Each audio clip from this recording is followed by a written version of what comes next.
غزوہ احد میں جو نہایت ناگوار صورتحال پیدا ہوئی تھی، جو بہت بڑا ٹرننگ پوائنٹ بن گیا تھا، اس کے ضمن میں یہ آیت نمبر 152 جو ہے سورہ آل عمران کی، وہ بہت اہم ہے۔ وَلَقَدْ صَدَقَكُمُ اللَّهُ وَعْدَهُ، دیکھو مسلمانوں، اللہ نے تو تم سے اپنا وعدہ پورا کر دیا تھا۔ اللہ نے نصرت کا وعدہ کیا تھا، مدد کا وعدہ کیا تھا، اس نے وہ وعدہ پورا کر دیا۔ جیسے ہی جنگ شروع ہوئی، تم نے انہیں گاجر مولی کی طرح کاٹا، یہاں تک کہ بنی عبد الدار کے 9 علم بردار یک کے بعد دیگرے ختم ہوئے، مسلمانوں کے ہاتھوں واصل جہنم ہوئے۔ اس پورے خاندان میں ایک بھی نہ بچا کہ جو جھنڈے کو پھر لے کر کھڑا ہو سکتا۔ تو ہماری نصرت آ گئی تھی، ہمارا وعدہ پورا ہو گیا تھا۔ لیکن حتی اذا فشلتم، اب یہاں 3 الفاظ جو آئے ہیں میں پوری وضاحت کر چکا ہوں، اس وقت صرف یاد دہانی ہے۔ یہاں تک کہ جب تم نے نظم کو ڈھیلا کیا، تم ڈھیلے پڑے، فشلتم وتنازعتم فی الامر، اور تم نے معاملے کے بارے میں جھگڑا شروع کیا۔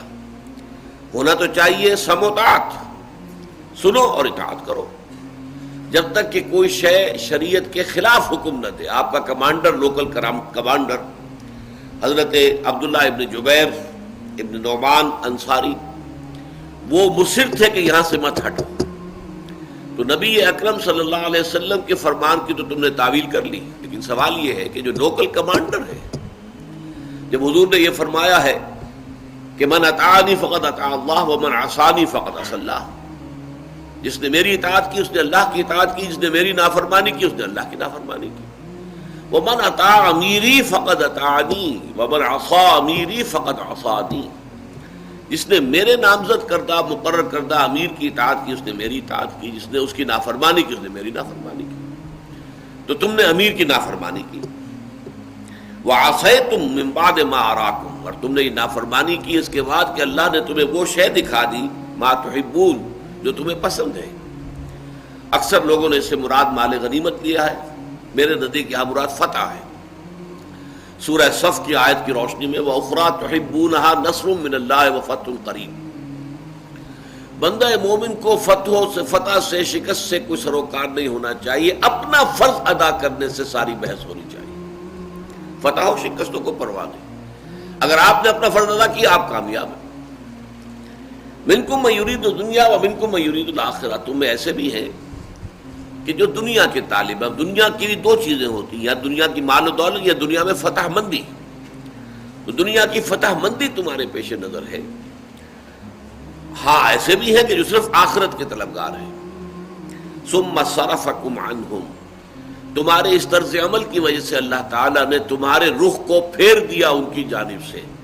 یہ بڑا عمدہ انداز تعبیر ہے کہ جب دشمن بھاگ رہا تھا اور مسلمان تعاقب میں تھے، اب یہ کہ مسلمانوں کا رخ پھیر دیا ان کی طرف سے، کیونکہ پیچھے عقب سے حملہ ہو گیا ہے۔ خالد بن ولید جو ہے اپنے رسالے کے ساتھ حملہ آور ہو گئے ہیں، لہذا سب کی توجہ پیچھے ہو گئی۔ تو گویا جو دوڑ رہے تھے، بھاگ رہے تھے، اب ان کو بھی موقع ہو گیا کہ پیچھے پلٹ کر حملہ آور ہو جائے۔ تو اس طریقے سے چکی کے 2 پارٹوں کے درمیان ہے، مسلمانوں تم آ گئے۔ لیکن یہ کس لیے؟ لِيَبْتَلِيَكُمْ، یہ میں نے کئی مرتبہ واضح کر دیا ہے۔ اس سورہ مبارکہ میں یہ مضمون بہت وضاحت کے ساتھ اور تکرار کے ساتھ آیا کہ یہ جو مسائل دنیا میں آتے ہیں، مشکلات آتی ہیں اللہ کی طرف سے، تو در حقیقت ان میں بھی حکمت پوشیدہ ہے، اس میں بھی خیر ہے۔ ابتلا، آزمائش، اسی سے معلوم ہوتا ہے کہ ہماری صفوں میں کہاں کہاں کوئی کمی ہے، کمزوری ہے، ضعف ہے، کس کس پہلو سے ہمارے حالات جو ہے اصلاح طلب ہیں۔ اگر فتح پر فتح ہی حاصل ہوتی چلی جائے، اللہ تعالیٰ کی نصرت جو ہے ہر وقت ہماری غلطیوں اور خامیوں کو کنڈون کرتی رہے، تو پھر ظاہر بات ہے کہ اصلاح کی شکل کبھی بھی پیدا نہیں ہوگی۔ پھر یہ ہے کہ وہ غلطیاں جو ہے کمپاؤنڈ ہوتی چلی جائیں گی، بڑھتی چلی جائیں گی، خامیاں کمزوریاں جمع ہوتی چلی جائیں گی۔ تو اللہ تعالیٰ کی حکمت ہوتی ہے کہ وہ چاہے کہ تم دیکھ لو کہ تمہارے اندر کہاں کہاں رکھنے ہیں، کہاں کہاں کوتاہیاں ہیں، کہاں کہاں کمزوریاں ہیں، کہاں کہاں پانی مرتا ہے، جسے ہم اپنے محاورے میں کہتے ہیں۔ وَلَقَدْ عَفَا عَنْكُمْ، البتہ اللہ تمہیں معاف کر چکا ہے۔ یعنی جو خطا ہوئی ہے نیک نیتی سے ہوئی ہے، اس میں کوئی بدنیتی نہیں تھی، کوئی نفاق نہیں تھا، لہذا اللہ نے معاف کر دیا۔ اگرچہ دنیاوی سزا اس نے دی تمہیں، یہ دنیاوی سزا ضروری تھی آئندہ کے لیے، تربیت کے لیے، لیکن یہ کہ اخروی اعتبار سے مواخذہ نہیں ہوگا، اللہ تمہیں معافی دے چکا. معافی کا یہ گویا کہ اللہ تعالیٰ کی طرف سے اعلان عام ہو گیا. وَلَقَدْ عَفَا عَنْكُمْ، اللہ تعالیٰ تمہیں معاف فرما چکا ہے. وَاللَّهُ ذُو فَضْلٍ عَلَى الْمُؤْمِنِينَ، اللہ تعالیٰ اہل ایمان کے حق میں بڑے فضل والا ہے، بہت کرم کرنے والا، بہت رحم فرمانے والا، رحیم ہے، غفور ہے، شفیق ہے، خطاؤں سے درگزر کرنے والا ہے. اب اس کے بعد اگلی آیات میں کوئی نقشہ کھینچا جا رہا ہے کہ جو افراتفری ہو گئی.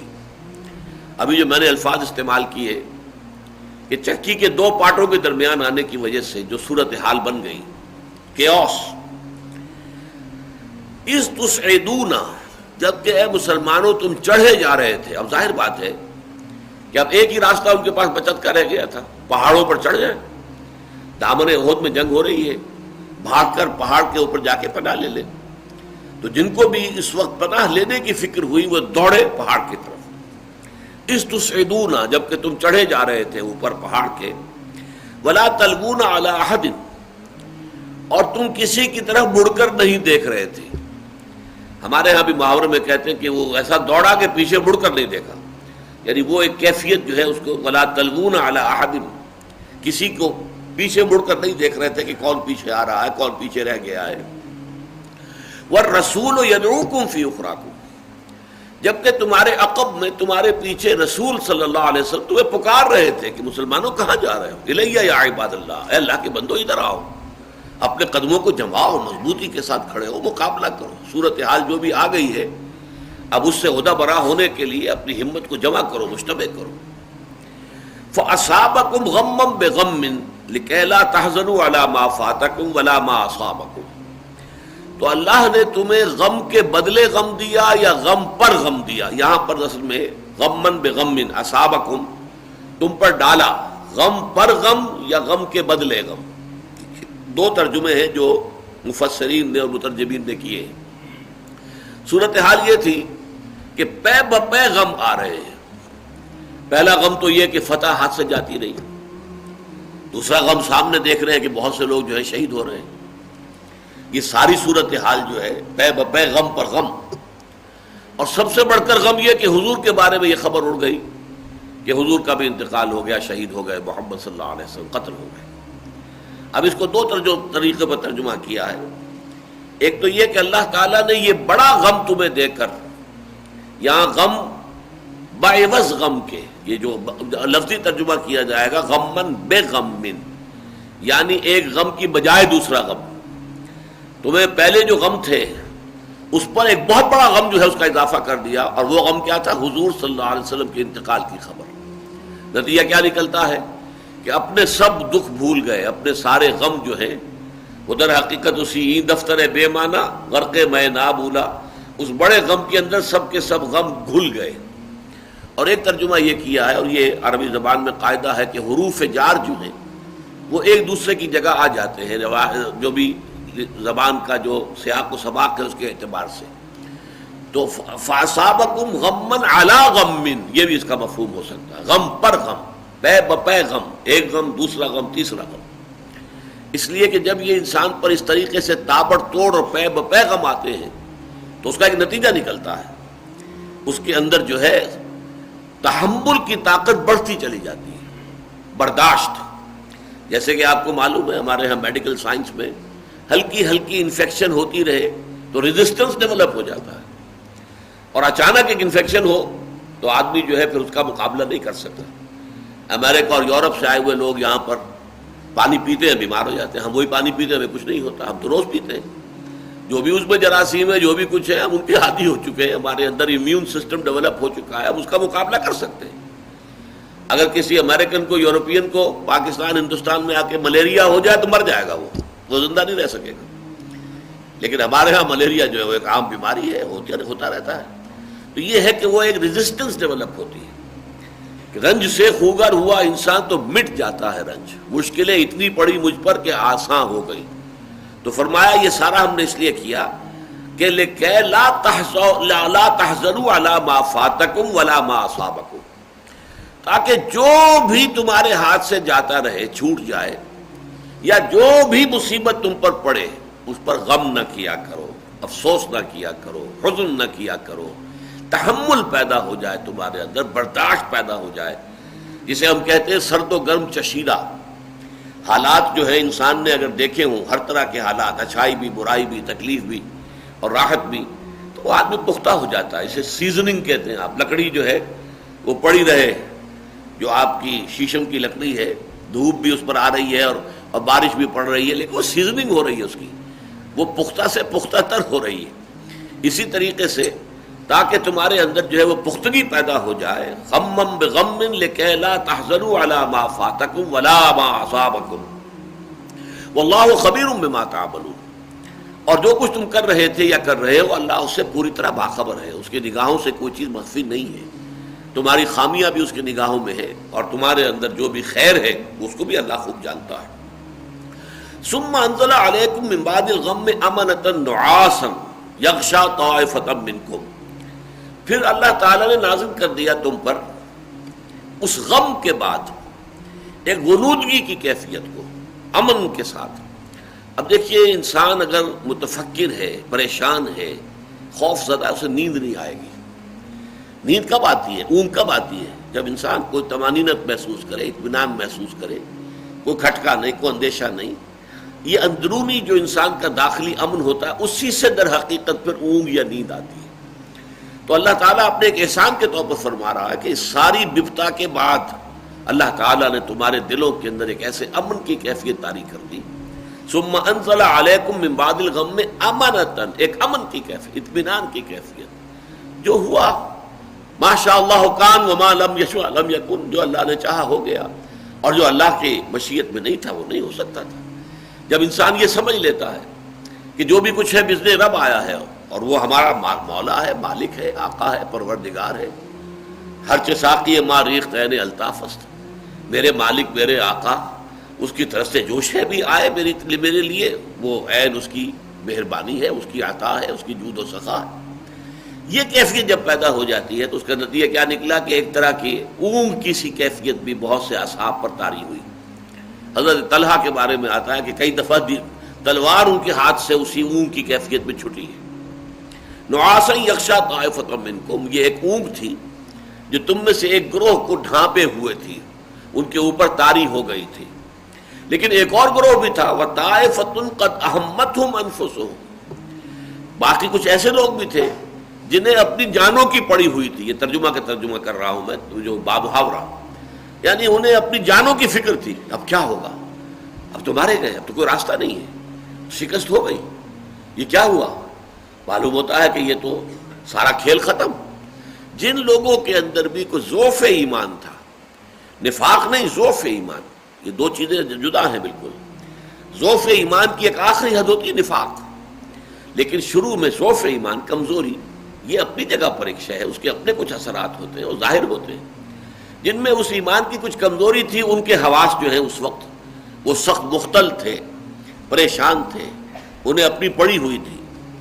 وطائفۃ قد اہمتہم انفسہم، ان کو تو پوری طریقے سے ان کی اپنی جانوں نے ہی فکر دامنگیر کر دیا تھا کہ اب کیا بنے گا. یظنون باللہ غیر الحق ظن الجاہلیہ، اور وہ اللہ کے ساتھ گمان کرنے لگے تھے ناحق جاہلی دور کے گمانوں کے مانند. یہ کیا ہے؟ کیا واقعتاً اللہ کے رسول کا وعدہ سچا تھا؟ یا ہو سکتا ہے کسی کے دل میں شیطان نے یہاں پہ وسوسہ اندازی کی ہو کہ ہم تو محمد پر ایمان لائے تھے، کیا واقعتاً محمد اللہ کے رسول ہے؟ یہ اگر اللہ کے رسول ہوتے تو یہ کیفیت کیسے ہو جاتی ہے ہمارے ساتھ؟ یہ ہمارا جو معاملہ ہوا ہے، اللہ تعالیٰ کا محبوب ہو، اللہ کا حبیب ہو، اللہ کا رسول ہو، اللہ کا فرستادہ ہو، اللہ کا چنا ہوا ہو، مصطفیٰ مرتضیٰ، لیکن یہ کہ یہ صورتحال ہو گئی. تو شیطان ظاہر بات ہے کہ اس کو تو جہاں تک وسوسہ اندازی ہے اس کا تو اختیار حاصل ہے، اللہ تعالیٰ نے دے رکھا ہے. الذی یوسوس فی صدور الناس من الجنۃ والناس. تو یظنون باللہ غیر الحق ظن الجاہلیہ، وہ گمان کرنے لگے تھے اللہ کے بارے میں ناحق، غلط، بے بنیاد، باطل گمان، کہ جو در حقیقت جاہلیت والے دور کے سے گمان تھے. یقولون، اور وہ کہہ رہے تھے، حل لنا من الامر من شیء، کیا ہمارے پاس بھی اختیار کی کوئی مقدار ہے؟ یعنی اصل خیال یہ آیا کہ یہ غلطی ہوئی کہ ہم کھلے میدان میں آ کر اس لشکر کے ساتھ ٹکرا گئے، یہ غلطی ہوئی، بجائے اس کے کہ وہ غلطی سامنے ہوتی۔ ظاہر بات ہے اکثر و بیشتر لوگوں کے سامنے تو اس وقت عین میدان کارزار میں یہ حقیقت منکشف تھی ہی نہیں کہ غلطی کی ہے تیر اندازوں نے۔ یہ ساری صورتحال کیوں ہو گئی ہے؟ اکثر کے لیے تو وہ اچانک صورتحال جو ہے وہ بدل گئی، کہ ابھی تو صورتحال یہ تھی کہ دشمن بھاگ رہا تھا، ہم اس کا تعاقب کر رہے تھے، وہ اچانک یہ ہے کہ ہمیں اپنی جانوں کی پڑ گئی ہے، ہم دو چکی کے دو پاٹوں کے مابین آ گئے۔ اب سبب کیا ہوا، غلطی کیا ہوئی؟ وہ تو ظاہر بات ہے کہ ہم پہلی آیت میں پڑھ چکے ہیں کہ سبب تو تمہاری اپنی غلطی تھی۔ وہ جو 35 یا 40 تیر انداز وہاں سے ہٹ گئے اور حضور صلی اللہ علیہ وسلم کی جو بھی ہدایت تھی اس کی خلاف ورزی ہو گئی، خواہ حضور کے قول کی تعویل کی گئی ہو، لیکن لوکل کمانڈر جو ہے اس کے حکم کی تو خلاف ورزی ہوئی ہے۔ تو اصل میں تو اللہ نے اس کی بنا پر تمہیں اس ابتلا میں اور آزمائش میں ڈالا ہے، لیکن یہ کہ جن لوگوں کے سامنے یہ پوری سچویشن نہیں تھی تو ان کے دلوں میں تو ظاہر بات ہے طرح طرح کے خیالات آ رہے تھے، اور ان کا ذہن یہ بن رہا تھا کہ بات غلط ہو گئی کہ ہم نے کھلے میدان میں بہتر شکل یہی تھی کہ ہم جو ہے مدینے میں محصور ہو کر دفاع کرتے اور مقابلہ کرتے، کیونکہ یہ بات مشورے میں پہلے آئی تھی، حضور کی اپنی رائے بھی یہی تھی۔ اتفاق دیکھیے اسے، سوئے اتفاق کہیے اسے کہ عبداللہ ابن ابی کی رائے بھی یہی تھی، ایک طرف اللہ کے سچے رسول کی رائے تھی اور ایک طرف ایک منافق اور رئیس المنافقین کی رائے تھی، لیکن رائے جو ہے وہ ایک ہو گئی تھی۔ کچھ اور لوگ بھی ہوں گے کہ جو اس رائے کے حامل ہوں، لیکن چونکہ بہت سے لوگوں نے بڑے جوش کا اور بڑے جذبات کا مظاہرہ کیا کہ ہمیں تو شہادت کی موت درکار ہے، اور وہ لوگ جو خاص طور پر بدر میں نہیں جا سکے تھے، لیکن بدر میں تو اعلان تھا ہی نہیں، وہ تو صرف ایک قافلے کا راستہ روکنے کے لیے کچھ لوگوں کو ساتھ لے کر حضور نکلے تھے، جنگ کا تو کوئی سوال ہی نہیں تھا۔ اب انہیں یہ حسرت تھی کہ اتنی بڑی فضیلت سے ہم محروم رہ گئے کہ ہم غزوہ بدر میں شریک نہ ہو سکے۔ جب سورہ انفال نازل ہوئی ہوگی تو اس سے کتنا حسرت کا آپ اندازہ کر سکتے ہیں لوگوں کی کہ کیا ان کا مقام و مرتبہ تھا کہ جو اس میدان بدر میں حاضر تھے، تو اس سے محرومی ہو گئی۔ اس محرومی کا ان کے اوپر رد عمل تھا کہ ہمیں تو اب پورا موقع ملنا چاہیے، ہم اپنے شجاعت کے جوہر بھی دکھائیں، اپنے شوق جہاد اور ذوق شہادت کا جو ہے اس کا بھی اظہار کر سکیں۔ لیکن اب ان کو یہ خیال آیا کہ در حقیقت وہ لوگ جن کی رائے یہ تھی کہ محصور ہو کر مدینے میں دفاع کرنا چاہیے، بات ان کی درست تھی، لیکن یہ معاملہ عجیب ہے، فیصلہ جو ہے وہ ہمارے اختیار میں تو ہے ہی نہیں، فیصلہ آخری جو ہے وہ تو حضور کے اختیار میں ہے۔ یعنی یہاں ایک نقطہ نوٹ کر لیجئے، اگرچہ مشاورت حضور نے کی تھی، ایک رائے یہ بھی حضور کی بھی تھی اور کچھ اور لوگوں کی بھی کہ مدینے میں محصور ہو کر دفاع کیا جائے، اور یہ کہ بہت سے لوگوں کی رائے یہ تھی کہ نہیں کھلے میدان میں مقابلہ کریں گے، لیکن فیصلہ کوئی کاؤنٹنگ آف ووٹس سے نہیں ہوا تھا۔ یہ نہیں تھا کہ اچھا بھائی گنتی کر لو کتنے لوگ ادھر ہیں کتنے لوگ ادھر، یہ نہیں تھا، یہ مغالطہ ذہن سے نکال دیجئے۔ اسلامی جو نظام ہے اس میں یہ ہے کہ مشورے کا مطلب یہ نہیں ہوتا کہ مشورے کے بعد اب گنتی کر کے نوٹ کیے بھائی 10 آدمی ادھر ہے 9 ادھر ہے 10 کی بات صحیح ہو گئی، بلکہ یہ کہ امیر جو ہے اس کے ہاتھ میں فیصلہ ہوگا، جو بھی مشورہ دینا چاہے اس کے اوپر کوئی پابندی نہ، مشورہ دے، دلائل دے، اپنی رائے کے حق میں جو بھی استدلال ہے اس کے پاس جو شواہد ہیں جو پیش کرے، اس کو پورا موقع ملے، سب لوگ سنیں غور کریں، لیکن اس کے بعد آخری فیصلہ امیر کے ہاتھ میں۔ تو چونکہ آخری فیصلہ تو حضور نے کیا تھا خود، لہذا اب ان کو یہ خیال ہوا کہ ہماری رائے پر فیصلہ ہوتا، یا یہ کہ یہ دیکھا جاتا کتنے لوگوں کی رائے یہ تھی کہ محصور ہو کر مقابلہ کیا جائے، تو شاید ہم یہاں نہ مرتے۔ یقولون هل لنا من الامر من شیء، اب اس کا جو جواب نمبر 1 دیا گیا وہ کیا ہے؟ قل ان الامر كله للہ، کہہ دیجئے امر تو سارا کا سارا اللہ کے ہاتھ میں ہے، اللہ کے اختیار میں ہے۔ ایک تو یہ کہ تکوینی امر جو ہے اس میں تو کوئی سازی ہے ہی نہیں اللہ کا، کیا ہونا ہے، کیا اللہ کی تدبیر ہے، کیا مشیت ہے، لانگ ٹرم پلاننگ اللہ کی کیا ہے، ظاہر بات ہے کہ وہ تو اللہ ہی جانتا ہے، اپنی مشیت، اپنی تدبیر، اپنی منصوبہ بندی، اپنے پلان سے وہی واقف ہے۔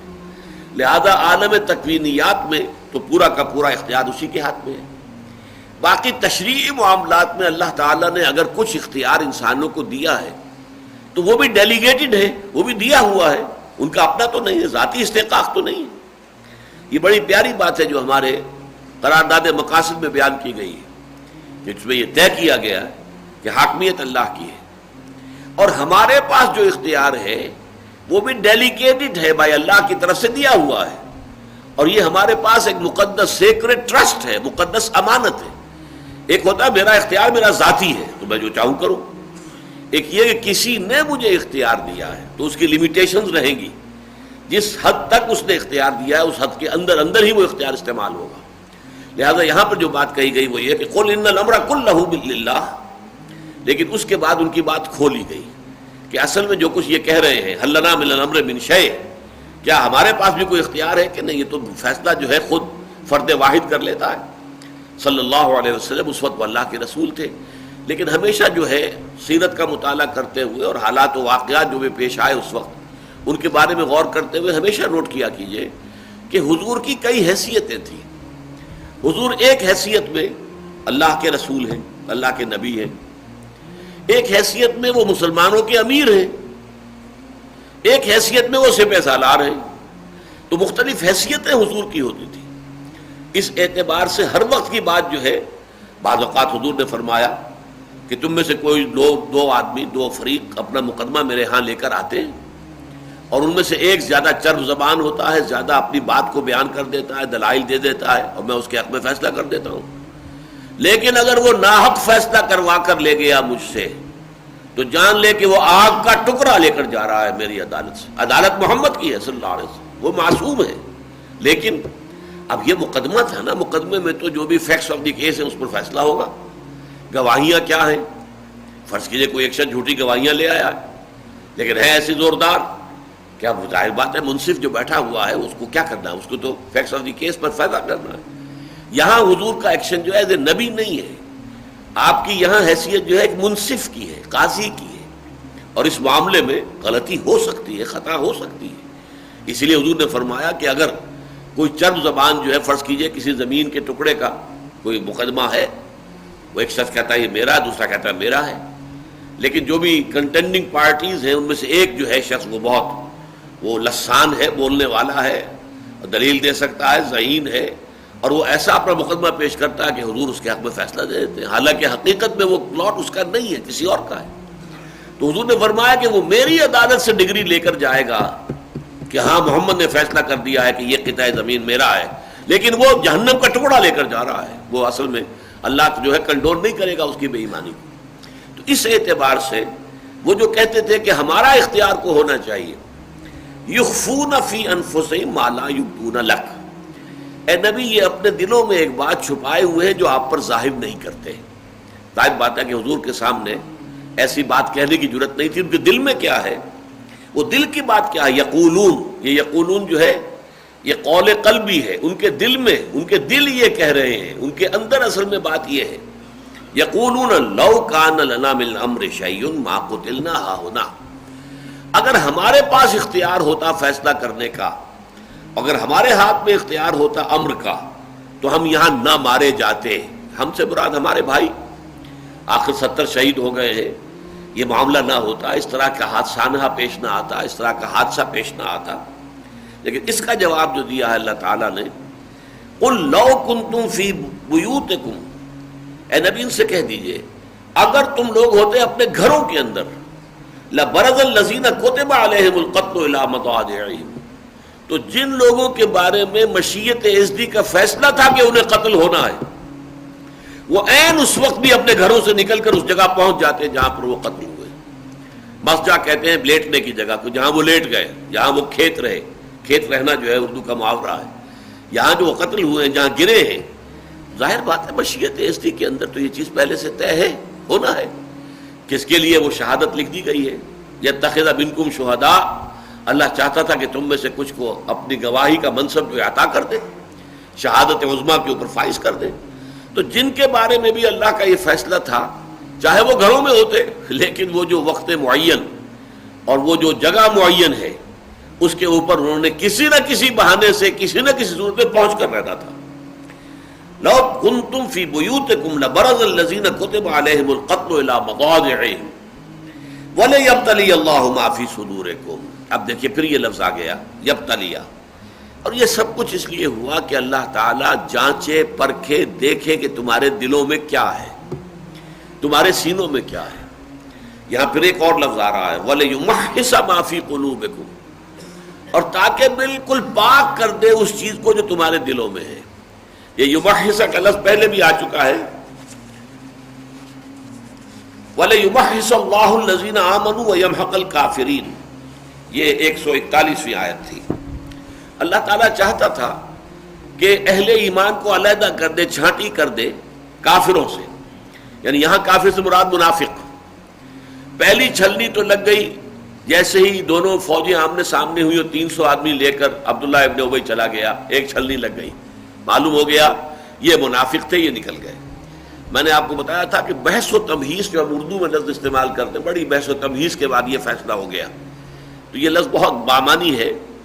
بحث کہتے ہیں کریدنے کو، جیسے کوا جو ہے اپنی چونچ سے کریدتا ہے زمین کو، تو کریدنے سے کہیں کوئی دانہ نکل آئے اس کی خوراک بن سکے، پھر کرید کر جو مواد ہو پھر اس کو چھانٹا جائے، اس میں سے کیا چیز مفید ہے کیا چیز بیکار ہے، جیسے چھاج میں ڈال کر آپ بھوس علیحدہ کر دیتے ہیں، دانے علیحدہ کر دیتے ہیں، یہ تمہیز کہلاتی ہے۔ بحث و تمہیز، کرید کر تمام چیزوں کو، پروز اینڈ کونس کو سامنے لے آنا اور پھر ان کی چھانٹی کر کے فیصلہ کرنا۔ تو اللہ تعالیٰ نے پہلی تو چھلنی لگائی کہ منافقین کو علیحدہ کر دیا اور جو صاحب ایمان تھے ان کو علیحدہ کر دیا، لیکن اب جو صاحب ایمان تھے ان میں سے سب کا ایمان خالص نہیں تھا، کوئی نہ کوئی دنیا کی محبت، کوئی مال کی محبت، کوئی اولاد کی محبت، کسی درجے میں، یعنی ایمان غالب ہے لیکن بالکل جو ہے بے لوس جس کو ہم کہتے ہیں کہ سرے سے کوئی اور شے جو ہے اس کی آلائش ہو ہی نہ، یکسو ہو جائے انسان۔ تو فرمایا اللہ چاہتا تھا کہ جو تمہارے سینوں میں ہے اسے جانچے پرکھے، وَلَيُمَحِّصَ مَا فِي قُلُوبِكُمْ، اور جو تمہارے دلوں میں ہے یعنی ایمان، اس کو بالکل خالص کر دے، پاک کر دے ہر طرح کے شائبے سے، ہر طرح کی ضعف سے، ہر طرح کی کمزوری سے، مقاصد میں، مطالب میں۔ مقصود جو ہے لا مقصود الا اللہ، لا مطلوب الا اللہ، لا محبوب الا اللہ، یہ پورے خلوص اور اخلاص کے ساتھ اور پوری یکرنگی کے ساتھ، یکسوئی کے ساتھ تمہاری کیفیت ہو جائے، یہ اس آزمائش کا مقصد تھا۔ یہ دوسری چھلنی ہو گئی، ایک چھلنی ظاہر میں لگی، منافق علیحدہ ہو گئے، صاحب ایمان ایک طرف ہو گئے، لیکن صاحب ایمان میں بھی ہر ایک کے درجات ہیں، ایک ایمان ابو بکر صدیق کا ہے، عمر فاروق کا ہے، ایک ایمان عام ایک صحابی کا ہے، وہ منافق نہیں ہے لیکن ایمان جو ہے وہ اس درجے کا نہیں ہے۔ ایمان میں ضعف بھی ہو سکتا ہے، جو الفاظ ابھی ہم پڑھتے آ رہے ہیں کہ جن کے دلوں میں ایمان ضعف ذرا کمزور تھا، ان کے لیے یہ ہے کہ قد اہمتہم انفسہم یظنون باللہ غیر الحق ظن الجاہلیہ، ان کے اوپر جو وسوسہ شیطانی ہے اس کا غلبہ ہو گیا، حملہ ہو گیا، اس لیے کہ ان کا ایمان اتنا مضبوط نہیں تھا۔ منافق ہرگز نہیں تھے، لیکن اب ایمان کی جہاں تک اسٹرینتھ کا تعلق ہے، ایمان کی جہاں تک گہرائی کا تعلق ہے، ایمان کے جہاں تک رسوخ کا تعلق ہے، پختگی کا تعلق ہے، وہ تو سب برابر نہیں ہوتے۔ خدا پنج انگشت یکساں نہ کرت، نہ ہر زن زنست و نہ ہر مرد مرد، ہر ایک کا معاملہ علیحدہ ہے۔ لہذا یہاں اللہ تعالیٰ نے چاہا کہ جو کچھ تمہارے سینوں میں ہے اسے جانچے اور پرکھے، اور جو تمہارے دلوں میں ہے، دلوں میں کیا ایمان، اس کو بالکل پاک کر دے، صاف کر دے، اس میں کوئی آلائش، کسی اور طرح کی شے جو ہے باقی نہ رہے۔ واللہ علیم بذات الصدور، اور دیکھو اللہ تعالیٰ خوب واقف ہے جو کچھ کے سینوں کے اندر ہے، جو کچھ لوگوں کے اندر سینوں کے اندر جو ارادے ہیں، جو نیتیں ہیں، ایمان ہے تو کتنا ہے، کتنا پختہ ہے، کتنا گہرا ہے، کتنا یکسو ہے، یہ ساری چیزیں اللہ کے علم میں ہیں۔ ان الذین تولوا منکم یوم التقى الجمعان، اب یہاں ایک اور بہت اہم حقیقت ہے جس پر سے پردہ اٹھایا جا رہا ہے۔